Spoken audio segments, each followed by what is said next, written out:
মিটটা ডাকার কারণ হয়েছে, এখন আমরা যা দেখতে পাচ্ছি আমাদের যে বন্ধ ছিল বা যে আমরা রোড ব্লকেজ দেখেছিলাম আর রেলওয়ে লাইন ব্লকেজ, এটার পরে আমাদের কোনো অ্যাকশন বা কোনো বার্তা না পেয়ে ত্রিপুরাবাসীরা অনেক জিজ্ঞাসা করছেন কি হয়েছে নাকি কি হয়েছে।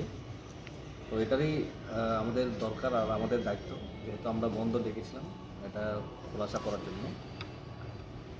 আপনারা সবাই দেখেছেন আমাদের তখন রোড ব্লকেজের দিনে 12 তারিখের বিকেলবেলায় ক্যাবিনেট মিনিস্টার স্টেট গভর্নমেন্টের উনি প্রেস মিট করে উনিও বললেন প্রেস মিট করে যে এখন আগে যে ছিল ওরকম করেই লিখতে পারবে আবার সবাই স্টুডেন্টরা। আর টিবিএসসি এক্সাম খুবই শীঘ্রই শুরু হয়ে যাবে কব সাবজেক্টের, এটাও আমরা তাড়াতাড়ি হয়ে যাবে। তো এখন আমরা আমাদের টিআইসিএফের তরফ থেকে সবাই যে গভর্নমেন্টে আছেন স্টেট গভর্নমেন্টে ওদের কাছে একটা আপিল করব, কারণ কেননা পাবলিক অনেক জিজ্ঞাসা করছেন কী হয়েছে নাকি কী হয়েছে। ওর জন্য আমরা এটাই বলতে চাই যারা ওরা ক্লিয়ারলি পাবলিককে বলুক, কারণ তখনে ক্লিয়ার করে বলা হয়নি। আর সবাই নোটিফিকেশান গেজেট নোটিফিকেশান একটা দিয়ে আমাদের ত্রিপুরাবাসীকে ভালো করে বুঝিয়ে দিন, কারণ সবাই বুঝতে পারছে না ব্যাপারটা। আমাদের তরফ থেকে বুঝলেও সবাই যারা জনগণ আছেন ওরা ব্যাপারটা ঠিক করে বুঝতে পারছে না। এটা আমাদের কাছে আপিল থাকবে আমাদের কাছ থেকে, যেন ওনারা এই ম্যাটারটাকে ক্লিয়ার করা হোক।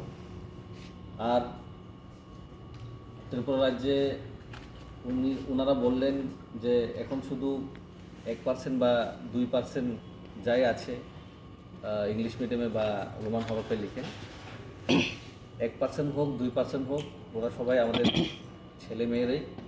1% 2% ওরাও আমাদের ছাত্র, ওদের কথাও আমাদের বাবার দরকার।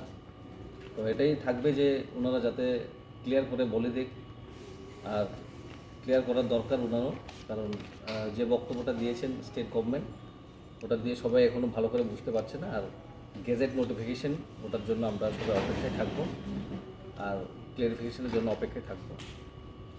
আপনার না বাংলায় আনসার করতে হবে। যদি আপনারা যারা থাকেন তাহলে এই ব্যাপারে আপনারা কি স্টেপ নেবেন?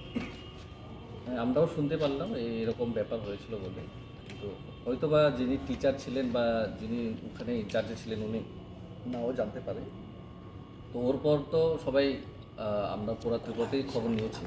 সবাই আজকে সিবিএসসি যে বোর্ডে কোন সাবজেক্ট ছিল সবাই রোমান স্ক্রিপ্টেই দিয়েছে, প্রশ্ন ছিল বাংলায় কিন্তু ওরা সবাই রোমান স্ক্রিপ্টে দিয়েছে। না, স্টুডেন্ট যে প্রশ্নপত্র যখন হাতে আসলো তখন স্টুডেন্ট নাকি বলল একজন যাতে কোশ্চেনটা পড়ে দিতে পারে এরকম টিচার অ্যারেঞ্জ করতে, কিন্তু স্কুলের তরফ থেকে এরকম কোনো সুবিধাই পাওয়া যায়নি, এরকম অভিযোগ পেলাম আর কি। আচ্ছা, যদি সত্যিকারে এরকম হয়ে থাকে তাহলে আপনারা কি স্টেপ নেবেন? এটা তো আমরা খবর নেব, আর আমরা খবর নিয়েছি। আর আগামী দিনে, কারণ এখন তো আমরা এত টাইম ছিল না স্টেট গভর্নমেন্টের কাছে আর আমাদের কাছে যে ফট করে সব কিছু চেঞ্জ করে দেওয়ার।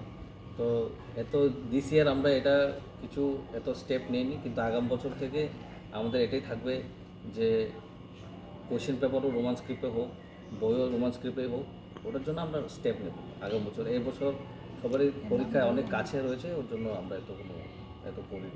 অনেকে বলছে যে